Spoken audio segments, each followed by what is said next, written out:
तुमच्यासोबत हे कधी झालं आहे का की पोट भरलेलं आहे पण तरीही आपण फ्रीज उघडून बघतो आहे किंवा घरात सतत विचारतो आहे की काही खायला आहे का, वेगळं काही केलं आहे का. आपल्याला असं सतत वाटत असतं की आपण चपाती भाजीच खातो आहे पण आपण तरीही बाहेर बरंच काही खात असतो आणि तरीही आपल्याला चव लागत नाही किंवा पोट भरलेलंच नाही अशी फिलिंग येत असते. खरं तर पोट भरलेलं असतं पण मन भरलेलं नसतं. ही मनाची पोकळी असू शकते, म्हणजे कोणती तरी भावना अपूर्ण राहिलेली असते किंवा मनात कोणती तरी अशी जागा अपूर्ण राहिलेली असते जी आपण अन्नाने पूर्ण करण्याचा प्रयत्न करतो. आणि इथे सुरू होतं ओव्हर इटिंग. भूक लागलेली नाही आहे पण तरीही चमचमीत काहीतरी खाण्याची इच्छा होती आहे. खूप काही खातोय पण तरीही मन पोट भरल्यासारखं वाटतच नाही आहे. तर त्यावेळेला समजून जा की ही पोटाची गरज नाही आहे, ही मनाची गरज आहे.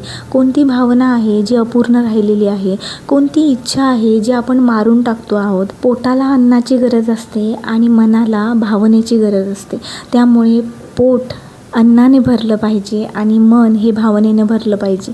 आपल्या शरीराचा आणि मनाचा खूप मोठा गहन संबंध आहे. त्यामुळे जेव्हा केव्हाही आपल्या मनावरती काहीतरी इफेक्ट होतो तो शरीरावरती दिसतो. शरीरावरती झालेला इफेक्ट आपल्या मनावरती दिसतो. त्यामुळे जर कधी तुम्हाला असं वाटत असेल की मी उगाचच खातो आहे, त्यावेळेला थोडंसं थांबा आणि काय राहिलं आहे, काय हुकलं आहे हे थोडंसं शोधण्याचा प्रयत्न करा.